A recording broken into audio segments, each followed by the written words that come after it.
शहरी क्षेत्रों में तेज रफ्तार डंपर हाईवा जहां लोगों की जान के लिए काल बने हुए हैं, वहीं पशु भी इससे अछूते नहीं हैं। यह बात उस समय सच हुई जब गढ़ा क्षेत्र में एक तेज रफ्तार डंपर ने सड़क में बैठी गाय को तेजी से जोरदार टक्कर मारी कि गाय ने मौके पर ही दम तोड़ दिया। टक्कर मारने के बाद डंपर चालक वाहन भागता हुआ निकल गया। इस बीच स्थानीय जनों ने आकर देखा तो गाय दम तोड़ चुकी थी। उनके द्वारा तत्काल ही नगर निगम को इस बारे में सूचना दी गई। मौके पर पहुंचे नगर निगम के अमले ने गाय के शव को वहां से हटाया और अपने साथ अंतिम संस्कार के लिए लेकर चले गए।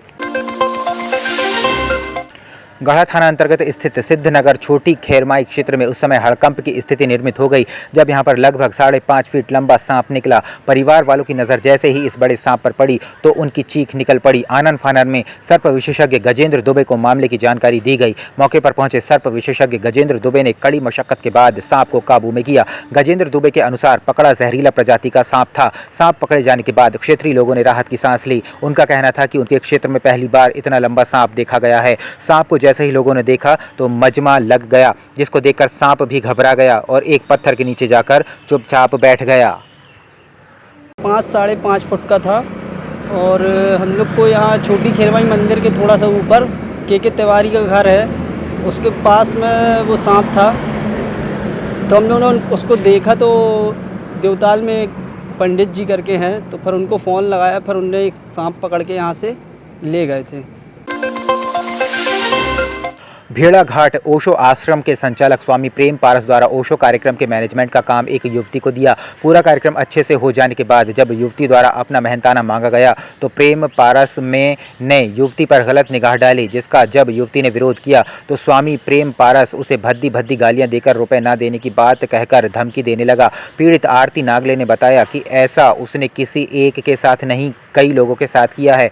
आश्रम में खाना बनाने वाली युवती पर भी उसने बुरी नज़र डाली, जिसका विरोध करने पर उसे 3 माह की तनख्वाह नहीं दी और भगा दिया। यह सभी पीड़ित पुलिस अधीक्षक कार्यालय पहुंचे और मामले की शिकायत पुलिस अधीक्षक से की। इन लोगों का कहना है कि प्रेम पारस द्वारा अवैध रूप से आश्रम का निर्माण किया गया है।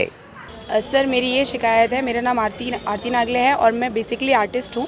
मैंने ओशो आश्रम भेड़ाघाट में स्वामी प्रेम पारस जी के यहाँ अभी 25 जून से 3 जुलाई तक एक काम किया था, जिसकी पेमेंट की जो बात हुई थी वो 70,000 में हुई थी। उनने मुझे एडवांस 30,000 दिए। फिर उसके पहले भी मैंने दिसंबर 2022 में उनके ओशो फेस्टिवल में काफ़ी काम किया था, तो उसकी भी मेरी 30,000 पेमेंट रोक ली थी और उसका वादा करते हुए 4 तारीख को वो मेरी पेमेंट करने वाले थे, पर यहाँ तक उन्होंने मेरी पेमेंट नहीं की। और जब मैंने उनसे रिक्वेस्ट की, उन्हें सारा काम अच्छे से करा लिया। उसके बाद जब मैंने रिक्वेस्ट की तो वो मुझे फालतू की बातें बोलने लगे। बीच बीच में उन्होंने ये भी बोला था मुझसे कि आप मेरी पर्सनल सेक्रेटरी बन जाइए, आप मुझे समर्पित हो जाइए, हाँ मैं आपको कहीं काम नहीं करने दूंगा, आपकी सारी इच्छाएं यहाँ पूरी हो जाएगी, और चीज़ों को लेके बोलने लगे। इस चीज़ का मैंने विरोध किया तो वो अब मेरी पेमेंट नहीं दे रहे हैं। और NRI होने का वो मुझे और हम सभी बहुत सारे लोग हैं जिनकी उन्हें पेमेंट नहीं दी, वो आज सभी यहाँ पर आए हैं SP सर के पास अपनी गुहार लगाने के लिए। और मैंने एक एप्लीकेशन भेड़ाघाट थाने में भी दी हूँ कि वो मेरी रिक्वेस्ट सुने और ये आगे मेरा जो पैसा है वो पहले का और अभी का वो मुझे दे। मेरा ये मामला है कि मैं वहाँ स्वामी प्रेम पारस के यहाँ ओशो आश्रम में कुक का काम करती थी। 3-4 महीने से मेरे पैसे नहीं दिया है और बोलता था कि ऑनलाइन पेमेंट कर दूंगा, तो अभी तक वो नहीं दिया है। और जैसे कि दीदी ने बोला, दीदी की भी बात मेरे सामने हुई थी 70,000 में, और आधे पैसे नहीं दिए दीदी के। नर्सिंग ऑफिसर एसोसिएशन के बैनर तले पूरे प्रदेश में शासकीय अस्पतालों में तैनात नर्सेज अनिश्चितकालीन हड़ताल पर अपनी 10 सूत्री मांगों को लेकर बैठे हैं। जहां जबलपुर के जिला अस्पताल विक्टोरिया में नर्सिंग ऑफिसर एसोसिएशन की नर्सेज को BSc सेकेंड ईयर की नर्सिंग छात्राओं का भी समर्थन मिला है। जहां नर्सिंग छात्राएं भी अपने स्काई फंड को बढ़ाए जाने को लेकर हड़ताल पर हैं। वहीं नर्सिंग ऑफिसर एसोसिएशन के पदाधिकारियों का कहना है कि सेकेंड ग्रेड पे समेत नाइट अलाउंस से संबंधित 10 सूत्री मांगों को लेकर पूरे मध्य प्रदेश में चरणबद्ध आंदोलन किया जा रहा है। उसी कड़ी में 10 जुलाई से अनिश्चित हड़ताल पूर्व मध्य प्रदेश में की जा रही है और जब तक राज्य सरकार के द्वारा उनकी मांगों को पूरा नहीं किया जाता तब तक यह हड़ताल जारी रहेगी।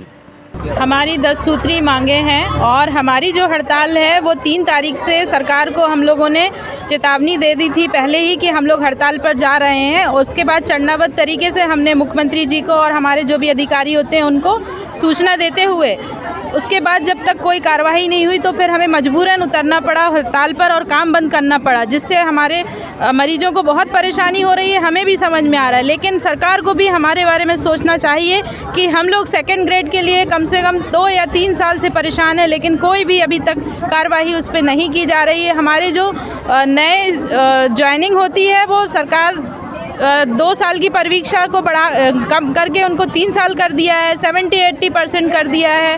तो हम ऐसे में हमारे जो नए स्टाफ हैं उनका डीमोटिवेशन हो रहा है। इतनी महंगाई के ज़माने में कैसे वो लोग अपना सब मैनेज करें, इसके लिए हम लोग ये हड़ताल कर रहे हैं कि जब आप सबकी मांगें पूरी कर रहे हैं तो हमारी भी आगे जाके मांगों को पूरा किया जाए।